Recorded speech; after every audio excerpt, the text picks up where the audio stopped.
मुर्शिदाबाद से ही तस्वीरें सामने आ रही है, जहां झड़प की आप ये तस्वीर देख रहे हैं। हुमायूं कबीर का विरोध कर रहे हैं यहां लोग। मुर्शिदाबाद से आप ये देख रहे हैं तमाम तस्वीरें, जहां आप देख सकते हैं कि पुलिस के जवान यहां बड़ी संख्या में खड़े हैं और विरोध कर रहे हैं, नारेबाजी कर रहे हैं यहां पर ये तमाम लोग। मुर्शिदाबाद से ये तस्वीर सामने आई है और मनोज भी हमारे साथ मुर्शिदाबाद से ही है। मनोज, अगर आप तक जानकारी पहुंच गई है तो ये क्या हुआ है यहाँ पर, क्यों विरोध कर रहे हैं? हुमायूं कबीर का विरोध कर रहे हैं यहाँ पर ये लोग। जी बिल्कुल, देखिए यहाँ पे हुमायूं कबीर दो जगह से चुनाव लड़ रहे हैं। हाँ। देखिए जिस जगह से हम मौजूद हैं ये रेजी नगर है, हुमायूं कबीर का ये घर है और यहीं से एक तरह से चुनाव लड़ रहे हैं। दूसरा हुमायूं कबीर नौदा, यानी जो नौदा विधानसभा आता है मुर्शिदाबाद में, वहाँ से चुनाव लड़ रहे हैं। हुमायूं कबीर जब पहुंचे हैं, देखिए वहाँ पे जिस तरह से कहें कि यहाँ पे त्रिकोणीय लड़ाई देखा जा रहा है। खास करके देखें कि यहाँ पे टीएमसी और बीजेपी और हुमायूं कबीर, चूंकि हुमायूं कबीर टीएमसी से थे और सीधा टक्कर यहाँ पे देखने को मिल रहा है। यहाँ पे जो टीएमसी के जो लोग हैं उस तरह का विरोध प्रदर्शन कर रहे हैं और हुमायूं कबीर का जिस तरह से देखें कि एक तरह बाबरी मस्जिद का शुरुआत के बाद हुमायूं कबीर काफी चर्चा में आए।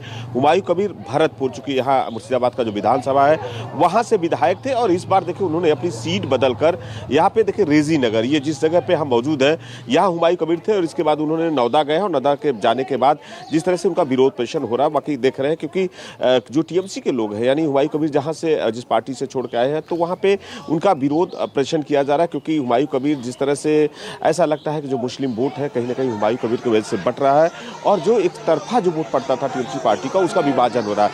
देखिए बाकायदा ये रेजी नगर का है, किस तरह से महिलाएं और पुरुष, चूंकि हुमायूं कबीर यहाँ पे आपको बता दें पूजा जी की जो मुर्शिदाबाद का जो इलाका है यहाँ पे 70% जो मुस्लिम आबादी है, 30% जो कि हिंदुओं की है।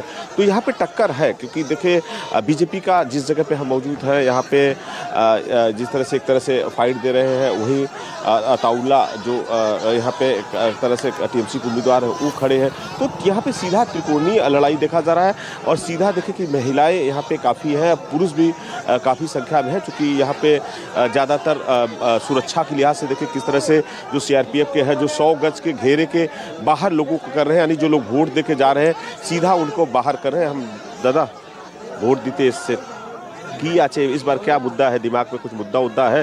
हुमायूं कबीर का तो ये घर है, कैसा है, किस तरह का आप लोग इस बार लड़ाई किससे है यहाँ पे? यहाँ तो लड़ाई